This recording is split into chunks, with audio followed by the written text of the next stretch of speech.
And now for a conversation about the future of global democracy, please welcome Speaker Emerita of the U.S. House of Representatives, Nancy Pelosi.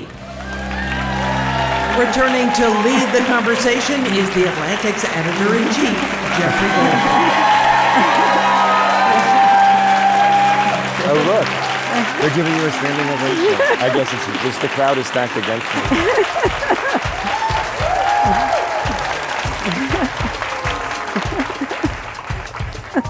They're already on your side. Nice to see you all again. Speaker Emerita. Do I have to call you Speaker Emerita the entire conversation? Or are we? Nancy. Nancy? And I'll call you Jeff. Thank you, as you always do. Thank you very much for joining us. Pleasure. Speaker Pelosi has been a frequent guest at the Atlantic Festival over the years, and we appreciate you doing this with us once again, so thank you. I want to just, you need no introduction, so I'm not going to introduce you. I want to jump in, if we can, right into the news of this week. And the way I would frame the question is this: is Kevin McCarthy the Speaker of the House, or is Matt Gaetz actually the Speaker of the House? Think of yourself now as a political analyst, not as the former Speaker. Just give us the lay of the land right now, what you're seeing on the other side of the aisle.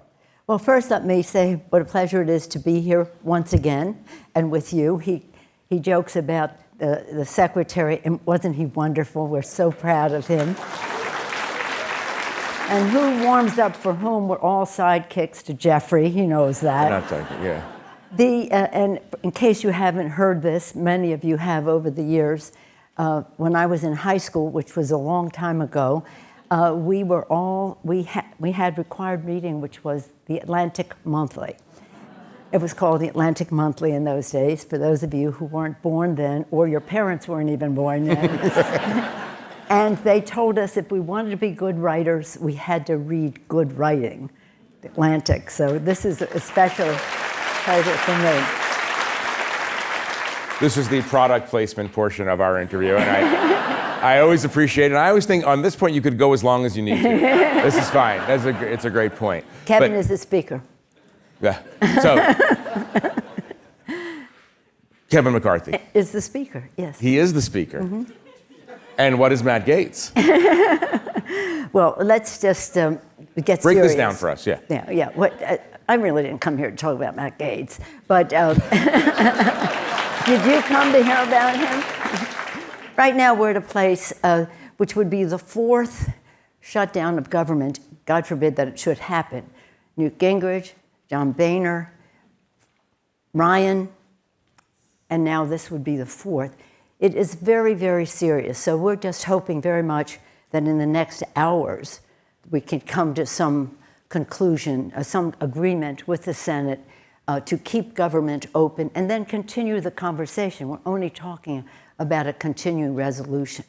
But this is very damaging to the economy. Imagine that they would be frivolous with the idea that 7 million women and children would be without food, that people who are federal employees or federal law enforcement and our military would work without pay.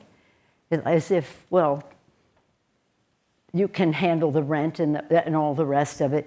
Even if it were retroactive, they still need the money when they need it. And so the impact that it has on individuals and billions of dollars impact on our economy. So it isn't something that you should be frivolous with. But why is it happening? Well, one of the reasons that they're saying right now is that they want to, my understanding from this morning is they want the Senate to take out the Ukraine money, and they may want to put something else in, border or something, but take out the Ukraine money. Now, the good news is that in the votes yesterday and the day before, after last night, when we had the meeting last night, we had votes after that until late. And one of the votes was to take the funding for Ukraine out, and it got like 89 votes. So that was a good sign. However, in the Rules Committee, they responded to the smaller number and took the Ukraine money out of the defense bill. This is really very important, as the Secretary pointed out. This is about democracy, our democracy, their democracy, democracy writ large. The courage of the Ukrainian people is so very remarkable. And the brutality of Putin, I just will say, when there was our delegation was first to visit right within a month after the 6 weeks or so after the invasion, the initiation of hostilities by Russia into Ukraine. And even by then and since, tens of thousands of children have been kidnapped. Women have been raped in front of their children and in front of their parents.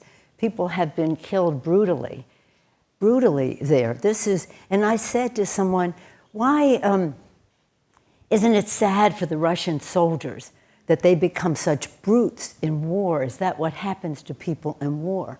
And I was told by those who know Russia well, make no mistake, Russian soldiers do exactly as they are told.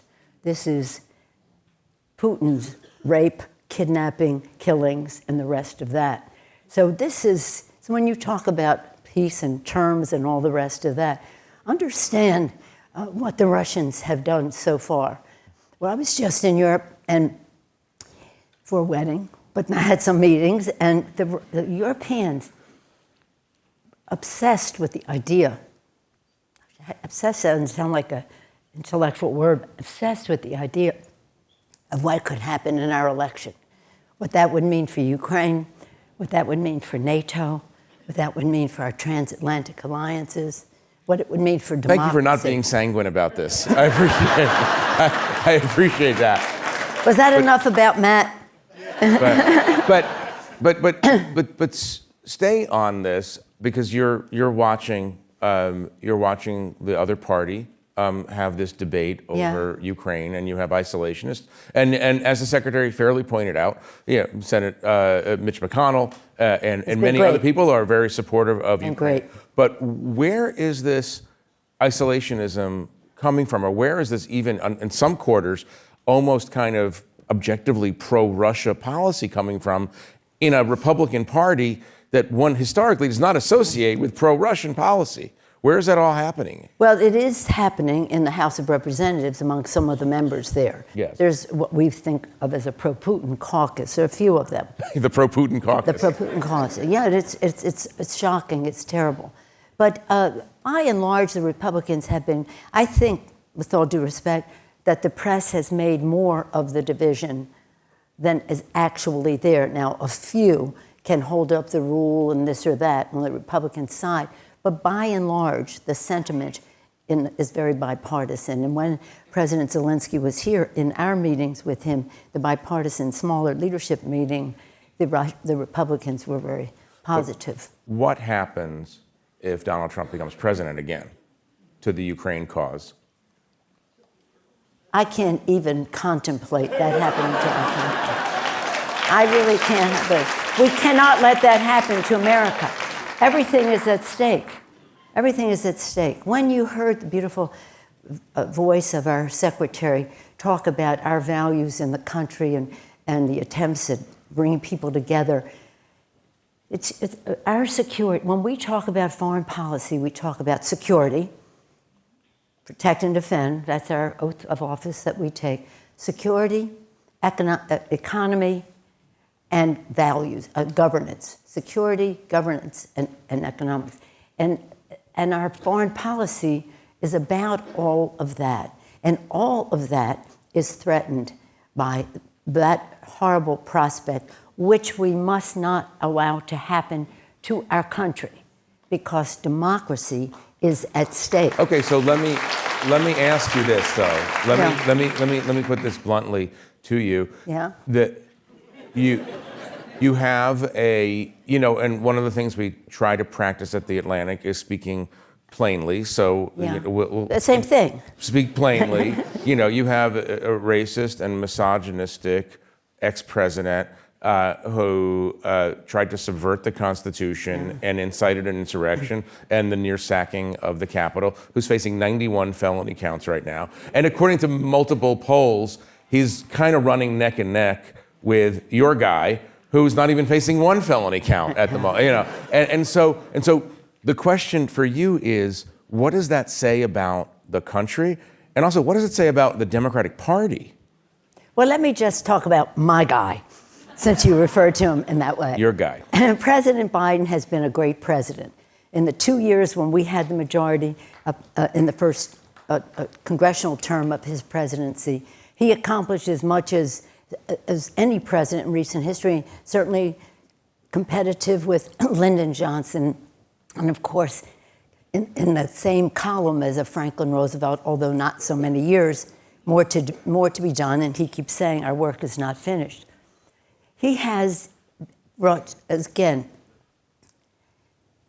a vision about our country that is very fair and equitable and democratic. He has brought knowledge of the issues. He's been in the Senate and the vice president, now the president, knows what he's talking about. To make a contrast, vision, knowledge, strategic in his thinking. Look at the legislative agenda we accomplished working together in a short period of time. The secretary mentioned some of those. Maybe I'll mention them again, see if we have time. And then he is the most empathetic president. He loves people. He knows and he cares. He has a vision, he has a plan, and he's getting things done. We just have to make sure people know. Now, polls. In the last election, go back almost a year, I was told as Speaker, you're going to lose 40 seats. 30 at a minimum, but you're going to lose 40 seats. I said, you don't even know what you're talking about. There ain't no way we're going to lose any 40 seats. We know the territory. We know the issues. We know the contrast between our candidates and the Republicans, and we lost 5 seats in New York. But we did not lose 30 or 40 seats, as was predicted. You heard about the red, whatever it was, tide or whatever, red something or other that was coming, the tsunami and all that. Well, it went the other way. So I wouldn't worry about the polls so much. But I do know, as the former chair of the California Democratic Party, we just have to own the ground, get out our vote. And we do that by having inspiration with the great work that our president has done, what needs to be done next, but really our commitment to democracy. Can you believe that is actually at stake in our country? Just even to, not even reference, but what he said about General Milley, things like that. I mean, the danger of some of these people, and I know personally, sad to say, but my husband's doing fine. Thank you all for all your kind words. Last night, you and I heard the governor of Maryland talk about Baltimore. And I was so proud that he talked about Baltimore, where I was born and raised. And one of the reasons, I want to tell you this, because I wear this pin, and on it says, one country, one nation, one destiny. One nation, one destiny. Our flag. This was what was engraved, embroidered in Lincoln's coat that night. He probably wore that coat every night, but Lincoln. But nonetheless, one nation, one destiny. I take great pride in the fact that the national anthem was written in Baltimore, War of 1812. And when you go to the game, you get toward the end and everybody starts shouting at the end of the song. Well, I start shouting when it said, proof through the night that our flag was still there. Our flag was still there. And that's what we have to make sure, that our flag is still there in this election, with liberty and justice for all as we play. You brought up the attack on your husband, and thank God he's doing well. But talk about political extremism and violence. And you also just mentioned, I was going to ask you about this, but we saw Donald Trump just the other day go on his website or his social media platform and basically suggest or incite violence against the current chairman of the Joint Chiefs of Staff. Now, that's a remarkable thing. 10 years ago, can you imagine a former president demanding the execution or suggesting the execution for treason of the current, of a four-star general? Not in almost 250 years. And so my question is, what happened? Why have we descended to this point in terms of political violence? And talk about that in the overall context of the health of democracy. Well, let's be positive about this. There are those who, I think in the election where he won, people had some uncertainty about their future. They were afraid of innovation, immigration, globalization, diversity, women, LGBTQ, people coming, as I say, diversity, and they didn't know what was there for themselves and their families. And we have to have a strong economic initiative so that people do know what's there for themselves and their children. They care about their children. So that was some of the, shall we say, people who we would hope to win over. Some we'll never get. You understand what I'm saying? That never get. But an election is just about, the few at the end who come through. Sometimes I wonder about the Republicans. I keep saying, take back your party. You're a great party. You're the grand old party. Great leaders in our country. You've done great things. Why are you being usurped, or whatever the word is, by a cult to a thug? I mean, what is this? So, and I don't know why they don't take it back, but it's important for the country to have a strong Republican Party. Who am I to be advocating for that? Strong, but it's important for our country. And so maybe we just have to get over this. But you believe in a strong Republican Party. You think it's good for democracy. Of course. Yeah, of course, but that's why I don't understand why the Republicans don't take it back. So what my friends tell me, and I do have Republican friends, that one of them told me this the other day. He said, if you scratch a lot of them, who said they're for, you know who, I don't use his name, that they just don't want to pay more taxes. They just don't want to pay more taxes. The very wealthy who are, in that place. They just don't want to pay more tax. Provide for the common defense, promote the general welfare, provide the blessings of liberty for our, the preamble to the Constitution, all the things that our country is about. So at this point, you don't believe that people who support Donald Trump are just supporting him out of anxiety about technological disruption or the price of eggs or... Three things. The price of food, it's a serious issue, but you don't think that that's related necessarily? Well, I think it's a piece of it, but I think that's a piece that we can talk about. I think that there's a section that we will never get and that had been there for a long time, but he didn't invent it, but he normalized it and he inflamed it, that segment. And then you have the people that I know who don't want to pay taxes, who are very wealthy, but they just don't want to pay taxes. And how many people could that be? But they fund elections. And then you have those who said, well, I don't like what he says or does, but he said he was going to open up the factory down the road, so why don't we give him a chance to do that? That's what we heard people say in the last election. It was, you have to give him credit for being a snake oil salesman. He does that really very, very well. You really don't say his name, do you? No. When I was a little girl, if you said a naughty word... Can I ask you, I want to come back to, because you're an extraordinary... When I was reading Atlantic Monthly... We run naughty words now. I want to come to some of the themes that Tony Blinken was talking about in a minute, but I want to stay on this. One of the issues that many Republicans use against the Democrats is disorder and crime in cities. Now, you represent San Francisco. Yes.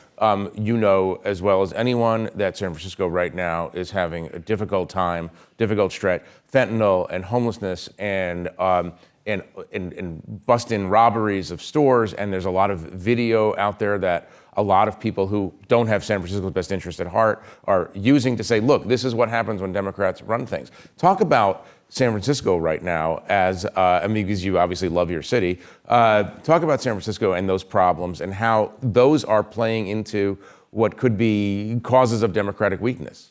Well, let me first of all say I do not agree with your characterization of my beautiful city of St. Francis. But whose anthem is the Song of St. Francis, make me an instrument of thy peace.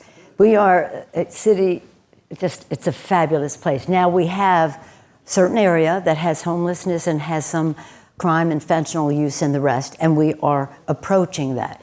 It gives some people in the press a lot of fun to say it's the whole city and this or that. No more than any other place. Our crime rate is lower than many other big cities, but we do have the fentanyl problem. Mind you, these chemicals come from China, go to Mexico to be processed, and then come into the United States. They're very deadly. If you had this much fentanyl, or a little less than this, you could wipe out the whole city of San Francisco. If you had as much as this chair, less than this chair, you could wipe out 25% of the people on the face of the earth.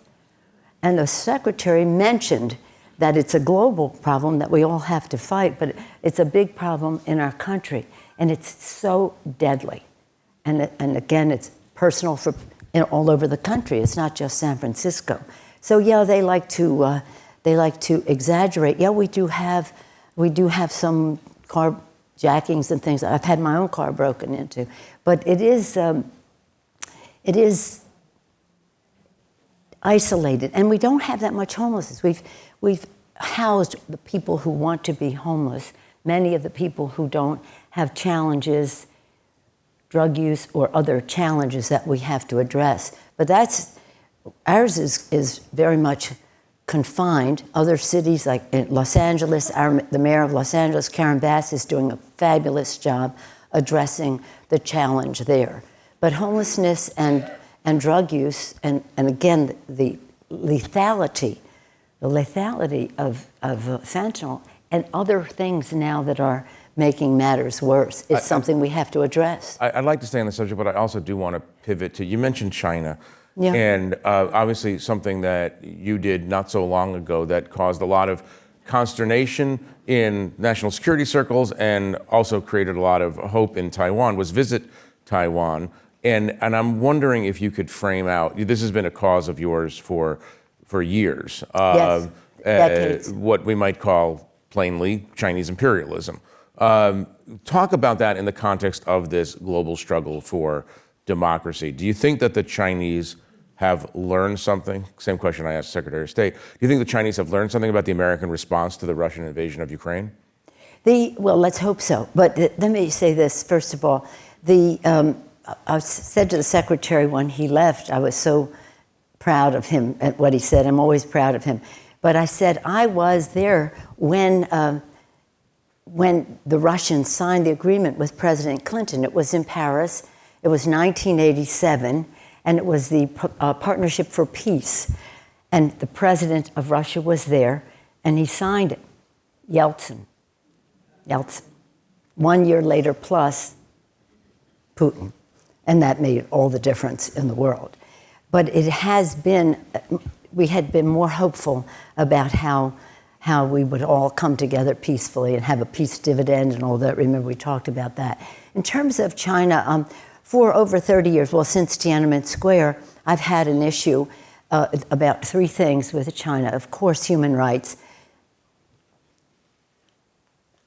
I'm not excited about all the support I've gotten in our own country in that regard, but nonetheless, human rights and proliferation of weapons of mass destruction technology, which they have been engaged in, lack of market access for our products there, piracy of our intellectual property. It was so many things, but corporate America was, selling insurance or getting bank stuff or something, and so they won the day in that debate. And people said to me at the time, "Oh, you're wrong. Peaceful evolution. If we trade, they're going to have more democratic freedoms."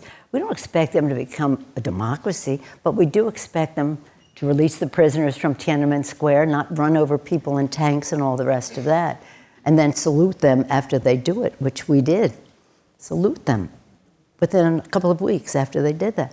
So in any event, it's been a fight about the three things we talked about: security, economics, and values, governance. And it's a big country. We're a big country. We have to find our path. I've been there even since I've been on their case to talk about climate. We have to talk with them about climate. They're one of the biggest emitters, if not the biggest. We're 1 and 2. We have to try to find common ground. with the Chinese people and the rest. But the issue of my going to Taiwan, I was invited by the government of Taiwan to come. I had a very distinguished delegation, which was on an Asian Pacific visit. We went to Singapore, Malaysia, Korea, Japan, and Taiwan. I was not going to have the president of China tell me that we should be isolating Taiwan, a democratic, thriving, free market economy, and that meant something to everybody. And we had a glorious visit, thousands of people in the street saluting America. And I've gotten tremendous response. I was very pleased that the Senate Republicans put out a statement of support for the visit. And so there are those who want to make a fuss about it. Right before I went, there were like 4 senators who went. Did you know that? Did anybody say boo? But because I've been on their case for 30 years or so, they had to, track us, show it landing, and all the rest of that. But it is, Taiwan is an important trading partner with us and the rest. So I'm very proud of our visit. We've gotten global support for going there. And it had no change in our policy. We were one China policy. It had no change in that. We're guided by certain laws, communiques and that, and the U.S.-Taiwan Relations Act. Which country makes you more nervous about the future of democracy in the world, Russia or China? China. Even though Ukraine is the front line in the struggle. Well, we have to win that fight. We have to win that fight in Ukraine. And as I said, when I was there and they were concerned about what happened in our election, because they're concerned about what Russia's a violation of the border and the sovereignty of Ukraine, because he won't stop there, Putin, he won't stop there. That's what they're concerned about there. So we just have to win that fight. That is a contained fight. When we're talking about what's happening in China, the excursions in the South China Sea, very concerning to the countries in the region. When we're talking about, look, let me tell you this. China proliferated weapons of mass destruction. Do you know we have this big concern about Iran, and rightfully so, about the prospect of their having a nuclear weapon. To have a nuclear weapon or use it, you have to have 4 things at least: technology, knowledge, scientific knowledge to assemble it, to weaponize, delivery capacity, and intent. The only thing that is indigenous, completely indigenous to Iran, would be intent. Much of the rest of it is made in China, and not that very, very long ago. Can I ask you? And like whether it's ring magnets for centrifuge to enrich uranium. I mean, I do this every day on China. You make nuclear weapons every day? Yeah, I do. Yeah. I do. That is a powerful psychologically. Did not know that it was the responsibility of the Speaker Emeritus. I have to ask you this because you bring up nuclear, the nuclear subject. You very famously, right after January 6th, called up Mark Milley, the chairman of the Joint Chiefs of Staff, and said, Donald Trump is crazy. Yeah, just I quoting. This man did I use his name? Did I use his name? I'm just. You don't have to. Said, I'm you know, what's his name is crazy. You said this guy. I did say crazy. Yeah. You did say crazy. You didn't use his name. He's crazy. I worry about nuclear command and control. Milley said we have systems in place, et cetera. But if Donald Trump is elected president, do you actually worry about our nuclear stability the way you worry about China and Russia's nuclear stability? My friends, it's very hard for me to have a conversation predicated on if Donald Trump is elected. But we have to. We simply cannot allow it to happen. Our democracy is at stake. Yes. Yes. Yes what? Yes.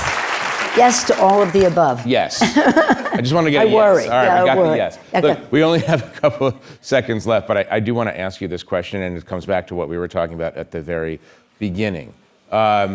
you seem to have a reasonably good time as speaker. I'm thinking of the last three Republican speakers: Paul Ryan, John Boehner, Kevin McCarthy. They don't seem to have as good a time. So this is almost like a management question, Yeah. sort of like a Harvard Business School review. Like, what did you understand about managing your restless party that they don't understand, or why did you seem to have a better time doing it than they do? Well, it depends on what you mean by better fun. You know. Oh, I don't know how fun it was, but the thing is that I always say to candidates or electeds or whatever, know your why. Know why you are there. If you know why you are there, then all of the work that goes into getting the job done is much easier. And that's very satisfying. I don't know that I'd call it a good time or fun, but it is what we call fun. That is being successful. And my thing is for the children. That's why I ran for office. That's what got me from kitchen to Congress, from housewife to House Speaker, for the children. Because you can't even imagine, right now they're trying to cut Title I funding for children in poor school, without going, I know we only have a few seconds. So when you have your goal and you respect the values of the people even you have a disagreement with, to put something together for the children. And so I always say to the members, I'll quote a Republican president, Teddy Roosevelt. He said, when he talked about being in the arena, you're no longer a spectator. You know that speech. If you don't, you should read it. And I say to the members, now you're in the arena. We're no longer spectators. We're in the arena.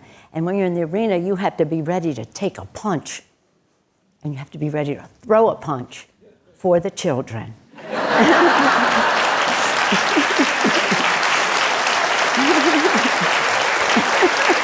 Is that it?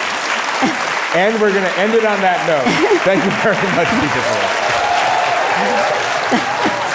Nice to see you. Wonderful to see you.